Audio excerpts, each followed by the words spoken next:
ya, bersyukur Iya, Pak. pada Allah Subhanahu wa taala saya pada saat saya lagi sudah tidak berdaya, Iya. ya, ada pertolongan. Oke, selamat sore semuanya, pemirsa semua, pemirsa Golkar Jatim TV. Kembali lagi bersama saya Rian. Kita hari ini kedatangan tamu yang menurut saya memang benar-benar istimewa juga. Yaitu di samping kanan saya ada Pak Wahid Nur Rahman, salah satu politisi Partai Golkar ke Provinsi Jawa Timur. Sebelum saya memulai perbincangan ini, saya akan menjelaskan sedikit supaya pemirsa yang ada di rumah itu tahu siapa sih beliau ini dan kenapa kok beliau saya undang untuk menjadi narasumber di podcast hari ini. Nah, sebelumnya adalah Pak Wahid ini pernah atau kemarin sempat positif COVID-19 gitu ya Pak ya.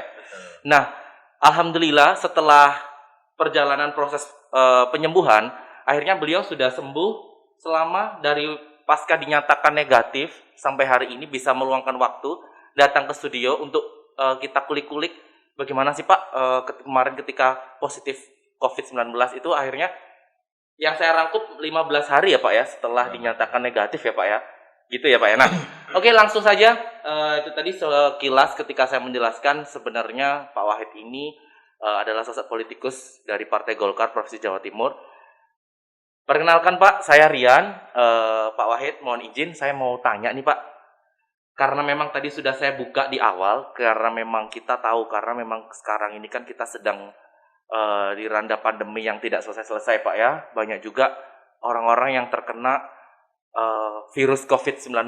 Bahkan orang-orang di luar sana pun juga masih banyak sekali yang kurang menyadari bahwa virus ini tuh sebenarnya ada gitu loh Pak. Nah, dengan kehadiran Bapak di sini supaya bisa membantu seluruh masyarakat yang ada di rumah, termasuk saya sendiri, agar bisa lebih waspada, lebih bisa menjaga stamina dan lain sebagainya agar terhindar dari COVID. Saya mau tanya nih Pak, yang pertama apa sih Pak untuk saat ini ya Pak Wahid, yang Pak Wahid rasakan setelah sembuh dari COVID-19 Pak? Mungkin bisa diceritakan supaya saya tahu dan teman-teman atau para pemirsa yang ada di rumah bisa tahu sih Pak, apa sih yang sekarang Bapak rasakan setelah sembuh?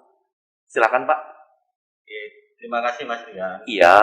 dan terima kasih semuanya. Selamat sore juga. Sorry Pak. Saya hari ini merasa sangat bersyukur sudah terbebas dari virus COVID-19 yang selama ini saya dengar baik di berita cetak maupun di media online dan media-media yang lain. Saya selama ini sebenarnya sudah sangat mematuhi protokol kesehatan yang sudah dianjurkan oleh pemerintah. Bahkan setiap saya keluar dari rumah, mau ke suatu tempat, keluar kota bersama istri dan anak, saya sudah membiasakan diri di dalam mobil ini menggunakan masker. Saya cerita dari awal bahwa akhir Desember, anak saya ini yang kecil, kan kebetulan mondok di salah satu pondok tahfidz di Malang. Oh, di Malang Pak ya. Tanggal 18 saya swab PCR anak saya ini, karena itu merupakan salah satu persyaratan untuk kembali ke pondok. Hasilnya keluar negatif. Tapi karena saya harus mengembalikan anak saya ke pondok ini sekitar kalau tidak salah tanggal 26 atau tanggal 28 begitu. Kita kalau keluar kota kan di beberapa tempat pasti ini ada pemeriksaan Iya, betul, ya. betul. Ditanyakan rapid antigen. Dan di tempat penginapan di hotel di Malang itu juga jadi persyaratan. Sehingga sebelum saya rapid antigen, ini istri saya sudah mulai datang flu berat. Oh, gitu ya Pak. Flu berat, panasnya tinggi, agak menggigil. Pada waktu itu langsung saya rapid antigen semua keluarga. Ternyata sangat mengejutkan.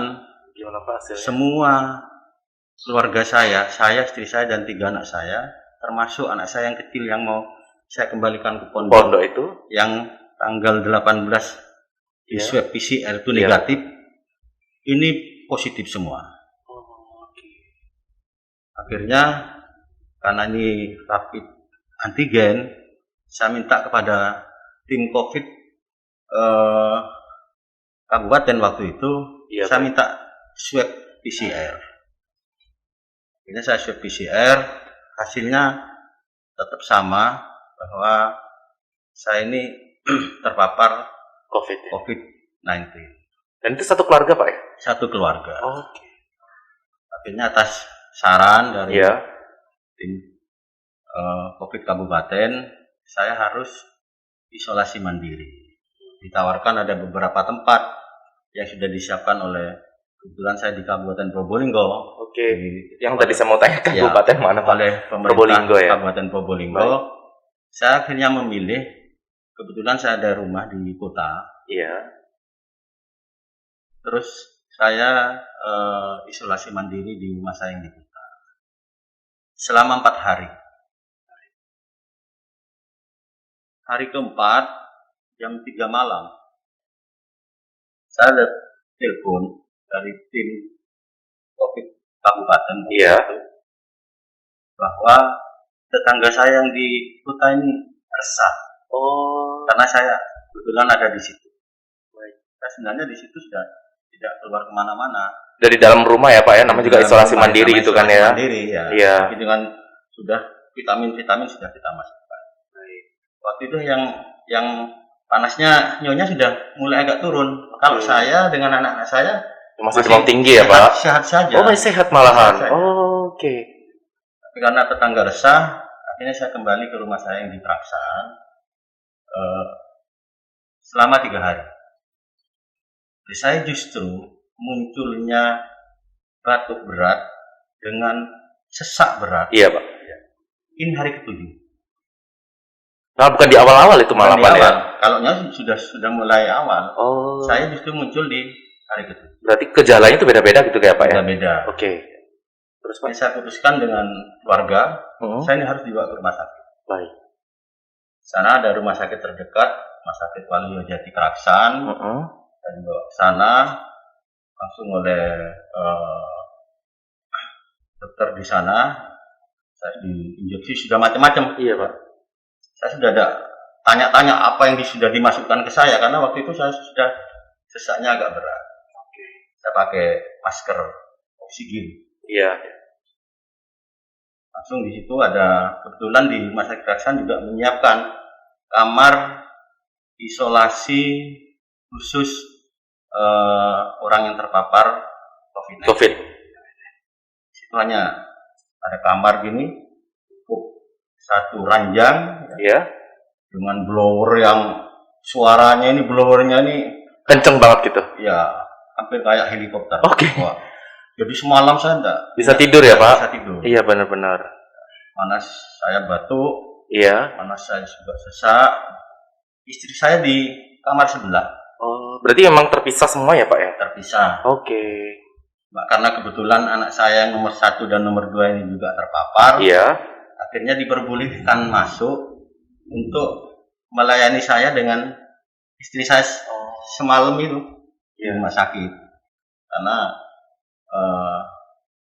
sudah saya rasakan sesaknya ini kok makin lama Makin parah gitu Pak makin ya? parah. Makin susah nafas Akhirnya ya Pak? anak saya ini komunikasi dengan teman-teman di Golkar Provinsi Iya. dapat membantu mencarikan kamar. Oke, baik. Agak lama juga, saya masuknya jam 7 Prosesnya malam. lama ya Pak ya? Karena mencarinya kamar ini Oke. tidak gampang di Surabaya. Iya, iya. Informasinya memang penuh semua. Benar-benar. Ini ada informasi malam berikutnya ada salah satu kamar di Rumah Sakit Mitra Keluarga Kenjeran. Iya. Alhamdulillah saya terus Pindah di situ ya, Pak? ke Rumah Sakit Mitra Keluarga Kenjeran. Itu prosesnya berapa hari ya, Pak, untuk pindah dari rumah sakit yang lama ke rumah sakit yang baru itu, Pak? Saya masuknya kan jam 7 malam ini. Iya, siap. Ya. Baru dapat pindah ini saya jam 7 malam hari berikutnya. Oh, lama ya, Pak ya? Karena memang itu cuma Agak hanya lama. Ini memang terus cari kamar, Pak ya? cari kamarnya yang enggak sulit. Oke. Saya masuk di rumah sakit sini sampai di Surabaya sekitar antara jam 9 atau jam setengah 10. Iya. Langsung waktu itu ditangani oleh 3 dokter spesialis. Iya, baik. Ada dokter spesialis paru, ada dokter spesialis jantung, ada dokter spesialis hati. Iya. Karena menurut keterangan dokter ini, virus ini menyerang dari segala penjuru. Jadi pada saat hati kena serang, berarti hatinya ini harus dikasih vitamin, diobati, untuk biar virus nyerang ini yang diserang ini tidak kalah. Oke. Tapi yang saya ketahui, Pak, kalau memang virus COVID ini kalau kita sudah dapat atau sudah punya penyakit bawaan itu juga malah diserang ya, Pak ya? Atau contoh nih kita udah kena sakit paru-paru, ketika kita kena COVID itu malah biasanya bikin lebih parah. Itu benar nggak sih, Pak? Mungkin juga benar. Karena sistem imunnya turun ya, Pak ya? Istri saya kan punya tensi. Oke. Ya. Terus saya sendiri mungkin sudah dari usia. Iya, Pak. Saya kan sudah di atas 50 tahun. Baik. Jadi pada saat diserang virus ini, akhirnya imunnya sudah agak menurun. Oh, seperti itu. Saya malam itu oleh dokter paru. Dokter paru menyampaikan, tapi dengan lembut sekali, yang sebelumnya memberikan support kepada saya dengan nyonya, Pak Wahid, Bu Wahid, penyakit ini adalah penyakit baru. Dan kita, tim dokter ini, hanya membantu bagaimana penyakit ini tidak meluas. Iya, baik. Tidak menyebar gitu ya, Pak ya? Menyebar. Iya, benar. Di paru-paru Bapak. Ini bisa, penyakit ini juga berarti kalau Bapak ini imunnya kuat. Sehingga Bapak harus enjoy. Semangat ya, Pak ya? Harus ada semangat. Baik. Ya. Tapi pada waktu kita seperti itu, Mas, naluri kemanusiaan sudah tidak bisa. Kita pasti ingat ya, bagaimana anak-anak dan lain sebagainya. Ini pasti. Iya, Pak. Pasti muncul itu loh. Dan oleh dokter menyampaikan, Pak Wahid, ini penyebaran virusnya di paru-parunya Bapak ini sudah agak meluas, termasuk Ibu. Ada Pak Wahid mungkin salah satu ini untuk agak menghambat ini, Pak Wahid harus segera mencari plasma darah. Jadi itu untuk apa ya, Pak? Plasma darah ini diambil dari orang yang sudah pernah terpapar. Ya. Dan golongan darahnya harus sama. Gitu ya, Pak. Itu nanti fungsinya untuk apa ya, Pak? Kalau boleh di-sharing. Untuk ini menumbuhkan kekebalan. Ya. Berarti efeknya di situ ya, Pak? Di situ. Oke. Sehingga malam itu kita sudah cari, kita support tenaga, cari kolega, kita hubungi teman-teman di Partai Golkar Provinsi, teman-teman yang ada di fraksi Partai Golkar Provinsi Jawa Timur, dan teman-teman yang lain. Kebetulan anak saya ini dan pengurus HIPMI juga lewat teman-teman organisasinya. Dapatlah plasma darah ini di PMI Lumajang. PMI Lumajang sesuai dengan golongan darah saya dan harapannya sesuai. Saya butuh 2 ampul darah. Nyonya saya juga gitu. Sehingga dapat 4 kita di Lumajang. Alhamdulillah, Pak ya, akhirnya dapat ya, Pak ya. Dapat. Tapi menurut pihak rumah sakit, Pak, darah ini dibawa dari tempat ke Surabaya tidak boleh lebih dari 3 jam. Takut rusak di perjalanan. Akhirnya saya dibantu oleh Pak Syekh, Pak Sekretaris Provinsi, Pak Sahat. Pak Sahat ya Pak ya. Untuk ngambil darah di Lumajang menggunakan patwal. Alhamdulillah. Datanglah darah ini di Surabaya di rumah sakit kalau tidak salah sekitar jam 3. Ya, sore ya Pak. Jam 3 malam. Oh malam. Jam 3 malam, dini hari. Iya dini hari. Ya, akhirnya setelah itu dimasukkan darah ini ke saya, ke nyonya.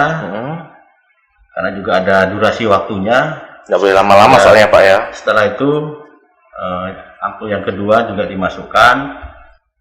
Ini seseknya agak rendah. Oh. Berarti emang ada dampaknya langsung kerasa ya Pak ya setelah Terasa. Iya. kemasukan itu tadi ya, Karena darah itu kebetulan ya Pak. Saya di rumah sakit ini sudah sangat beruntung ya. Jadi carikan kamar oleh ketua fraksi Pak Kodrat. Iya. Dapat satu kamar isi 3 Mas. Oh. Jadi saya kumpul, saya, istri saya dan anak saya yang nomor 1. Sehingga langsung bisa diskusi lah kalau ada apa-apa. Iya. Ya, bisa diskusi. Kebetulan anak saya ini yang agak sehat waktu itu, tidak ada gejala-gejala yang berarti. Iya. Sehingga yang hubungan keluar Anak yang pertama tadi ya Pak ya. Anak pertama ya. Iya baik. Sudah Mas, nanti sudah ini dapat sehari, tim dokter datang lagi mengevaluasi lagi. Ya. Mengevaluasi lagi, akhirnya hanya saran saja dari dokter ini bahwa ada beberapa pasien dimasuki obat. Iya. Kalau tidak salah itu namanya Atempra kalau salah. Atempra ya. Itu untuk apa itu Pak? Ini sama fungsinya untuk juga mengurangi penyebaran mungkin. Oke. Barang ini sangat sulit dicari. Ya.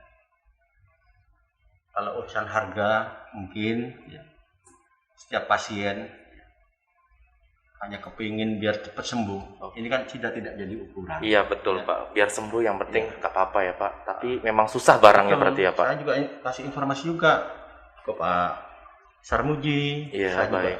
minta tolong ke Pak Sahat. Saya juga minta tolong ke Pak Kodrat waktu itu. Bahkan Pak Sarmuji sampai mencarikan ke teman anggota DPR RI. Iya. Ya, bagaimana dapatkan obat ini. Akhirnya dapat 2 Mas. Obat ini dapat 2. Itu dapatnya di kota Surabaya atau dari luar kota Pak? Dapatnya di Surabaya juga. Surabaya juga Ya. ya. Dapat 2, masukkan ke saya 1, dimasukkan ke Istri ya? istri saya 1. Iya.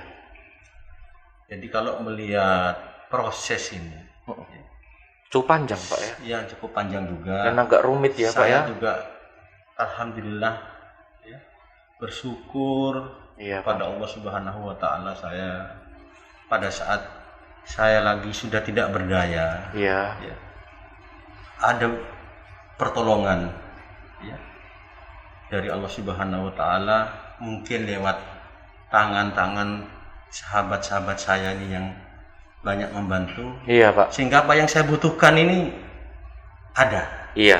Ya. Karena memang kita tidak ada yang tahu kan Pak, ketika kita susah siapa sih orang-orang yang ada untuk kita. Mungkin memang itu jalannya Allah Subhanahu wa taala melalui orang-orang sekitar kita. Mungkin seperti itu ya Pak ya. Banyak kejadian Mas pada saat seorang terpapar Iya. ya, dan gejalanya ini cukup parah. Iya. Cari barang tadi ini sulit. Ya. Cari plasma darah. Iya. Cari obat tadi gitu ya Kan Pak juga ya. tidak gampang. Iya. Harus golongan darahnya sesuai. Prosesnya itu emang nggak mudah gitu ya Pak ya. Bahkan informasi dari rumah sakit beberapa hari sebelum saya masuk di sana ada salah satu pasien sampai mencari plasma ini ke Semarang. Oh. Sampai sejauh itu Untuk proses mencari plasmanya. untuk mencari plasma ini sulitnya Iya. semacam itu. Jadi memang benar-benar ada pengaruhnya ya Pak ya. Karena memang jujur ya Pak, saya itu memang belum tahu kan, sering saya melihat ada di story-story WhatsApp saya, kemudian di story di Instagram teman-teman saya. Itu sering sekali sih Pak kayak membutuhkan plasma ini, golongan ini untuk ini. Oh, berarti itu untuk para penderita COVID ya Pak ya. Betul. Berarti itu seperti kayak tambahan buat imun kita ya Pak ya. Betul. Yang untuk penderita COVID gitu ya Pak ya, plasma itu. Dan dokternya biar untuk menghentikan penyebaran. Iya. Menghentikan penyebaran. Oke, itu tadi berarti proses penyembuhannya nggak mudah ya Pak ya. Ada mudah. prosesnya memang benar-benar ya itulah mungkin ujiannya dulu, tapi alhamdulillah dengan kuasa Allah Subhanahu wa taala mungkin melalui orang-orang sekitar kita akhirnya bisa menolong Pak Wahid dan sekeluarga. Nah, yang mau saya tanyakan lagi nih Pak. Mungkin ketika Bapak terpapar virus COVID-19 ini, apalagi satu keluarga, tanggapan orang-orang sekitar itu bagaimana sih Pak? Itu pasti karena menurut saya Pak ya, saya sendiri pun agak masih takut, atau kadang ada orang yang saya lihat di berita itu ada yang berlebihan. Nah, mungkin yang Bapak rasakan ketika Bapak terpapar atau memang terkena virus itu apa sih Pak? Dari masyarakat ya intinya, atau orang sekitar Bapak? Mungkin bisa berbagi Pak. Jadi mohon maaf kalau ada batuk-batuk masih. Iya, nggak apa-apa Pak, karena memang masih penyakit ya. Jadi virus ini kan bukan penyakit seperti AIDS ya. Iya. Masyarakat menurut saya kalau mengindahkan anjuran pemerintah, mematuhi protokol kesehatan, Iya. Ya, kayaknya ini untuk penularannya juga ya bisa ditekan. Iya. Saya tadi sudah cerita sampai saya ada di rumah. Iya benar. Yang di Probolinggo itu ya Pak ya. Warga nih resah. Ya, warga resah. Padahal itu kayak takut gitu mungkin ya Pak takut ya. mungkin ya. Oh, berarti terjadi beneran Pak ya. Saya kira cuma hanya di berita-berita. Apa yang kita baca di seperti di WhatsApp dan lain sebagainya. Ini kadang kan berlebih-lebihan beritanya. Ya. Yang penting saya juga menurut dokter bahwa penularan ini yang agak banyak memang dari droplet kita. Ini kalau kita selalu pakai masker, jaga jarak, kayak ini juga mengurangi lah tingkat penularan. Saya terpapar tanggal 27 masuk rumah sakit ini kan tanggal 4 di rumah sakit Raksan ya. Iya. Setelah itu baru tanggal 6 saya masuk di rumah sakit Surabaya. Iya. Tanggal 12 saya swab, tanggal 14 sudah keluar hasilnya bahwa itu positif. Berarti durasi mulai dari saya ini terpapar sampai ini sekitar 15 sampai 16 hari. 15 hari Pak. Ini saya sempat tadi ide kepikiran sih Pak, ketika memang diisolasi di rumah sakit nih Pak, kadang itu kan kita cuma lihat di berita, kesannya kayak pelayanannya dan lainnya itu memang dapat yang terbaik lah intinya. Saya mau boleh tanya sih Pak, ketika Bapak di rumah sakit menjalani isolasi tersebut, apakah memang benar-benar Bapak itu diperhatikan? Ya. Nah, itu biar rasa kepo saya mewakili teman-teman yang ada di rumah, itu kan kadang gini, mungkin pencitraan nih, ketika contoh nih pejabat yang sakit, para perawatnya kayak intens banget gitu. Tapi kan yang kita ketahui, contoh kecil aja ketika kita sakit di salah satu rumah sakit, dengan orang yang memang jalurnya umum, dengan yang jalur BPJS itu kan, itu aja sudah berbeda gitu loh Pak, untuk cara pelayanannya. Nah, kalau untuk khusus pasien penderita COVID-19 ini gimana ya Pak? Apa ada perbedaan atau memang benar-benar diperhatikan atau pelayanan yang sangat baik? Monggo Pak, bisa diceritakan sedikit? Iya. Jadi waktu itu ya, saya sangat apresiasi sekali pada pengurus Golkar provinsi. Iya, baik.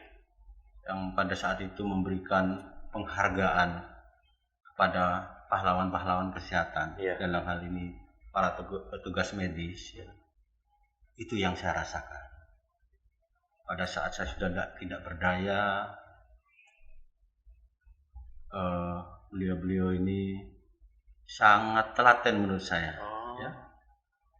Bayangkan saya waktu di Kraksan, keluhan-keluhan saya semalam, ini dilayani dengan baik, termasuk di Surabaya.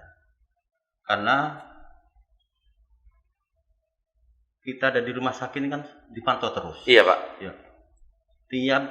Menurut saya ya tiap menit, tiap jam dipantau. Pak, apa yang dirasakan? Oke, baik ya. Oh, saya mulus-mulus dok. langsung diinjeksi. Oke. Bagaimana saya tidak mulus-mulus? Oke. Saya batuknya agak berkepanjangan. Terus berusaha juga. Gitu. Berarti pada intinya memang benar-benar diperhatikan ya Pak Betul, ya. Iya. Oke. Tapi kalau malah kita, menurut saya, Iya. daripada isolasi mandiri, lebih baik masuk di Rumah sakit ya Pak. rumah sakit. Iya. Ya. Karena di situ akan dipantau terus. Iya benar. Ya. Dok, saya sulit tidur. Mm-mm. Ya. Bagaimana dokter ini, pasien ini bisa sulit tidur? Karena pada saat terpapar, pikiran sudah kemana-mana. Pikiran sudah kemana-mana. Ini. Jadi itu yang saya rasakan. Iya, berarti emang benar-benar intinya itu ketika memang diisolasi di rumah sakit emang benar-benar diperhatikan Pak ya. Jadi ini bisa meluruskan stigma atau pemikiran masyarakat yang di luar sana. Kadang itu kan nggak udah kita isolasi mandiri aja di rumah karena di rumah sakit takutnya seperti ini seperti itu. Berarti tidak Pak ya, memang benar-benar diperhatikan Pak ya.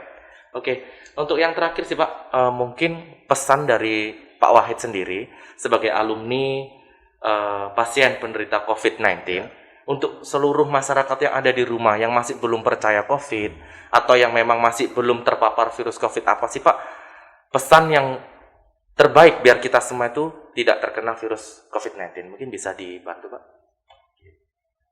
Ini alumni nih ya. Iya. Soalnya memang sudah dikategorikan alumni, alhamdulillah kan sudah negatif.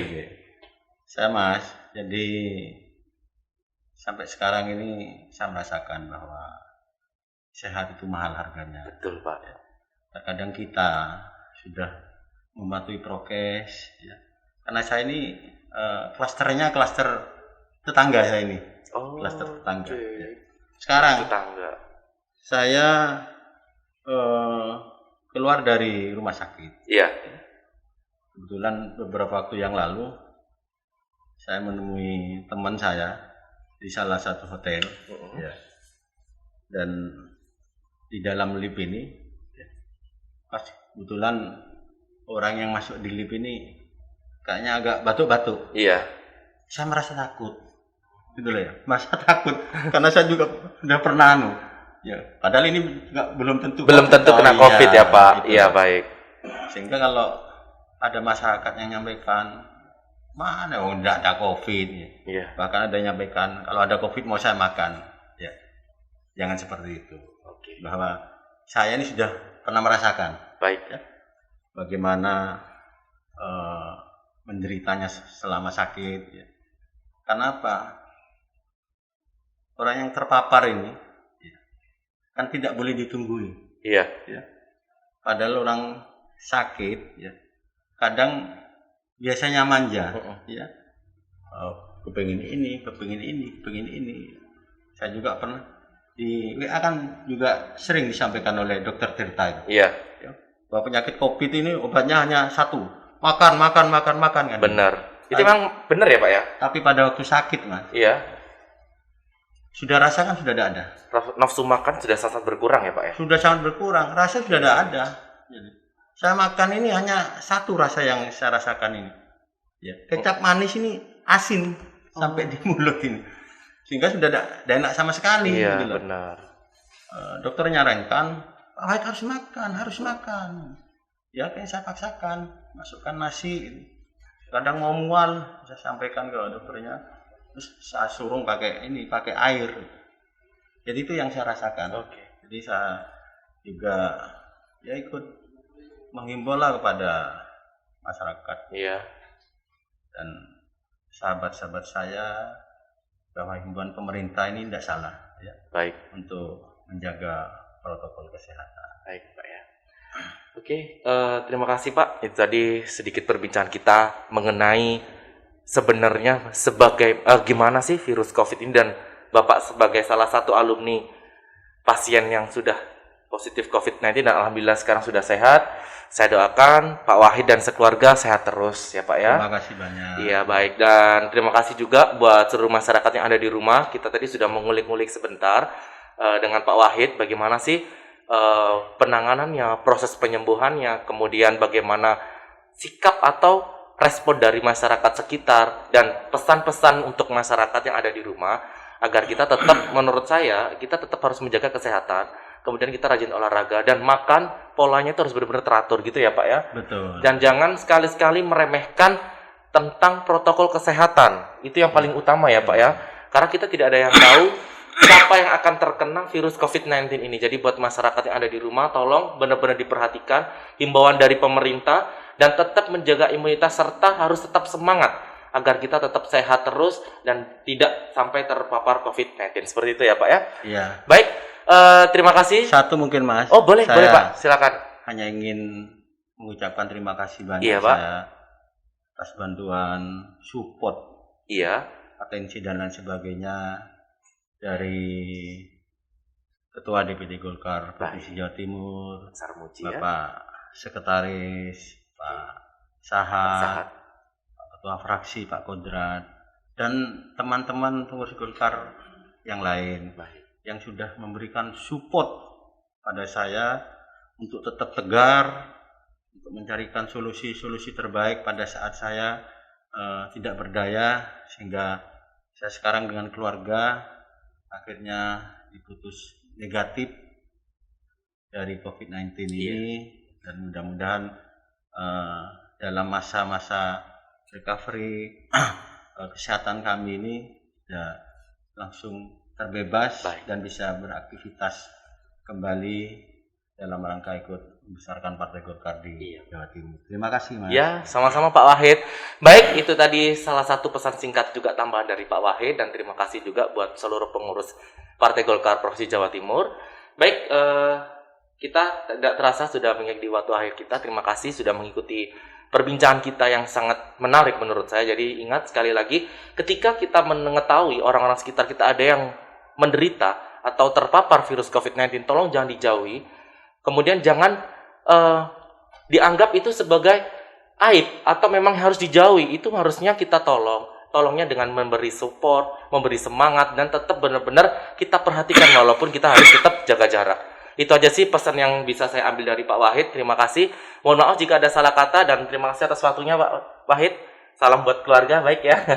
Baik, terima kasih. Selamat sore. Sampai jumpa di podcast kita selanjutnya. Jangan lupa, buat semua yang ketinggalan, kalian bisa lihat di YouTube Golkar Jatim, Golkar Jatim TV. Itu like, subscribe, dan jangan lupa di-share. Itu aja sih dari saya. Terima kasih. Mohon maaf jika ada salah kata. Sampai jumpa. Salam dari Golkar Jatim. Terima kasih.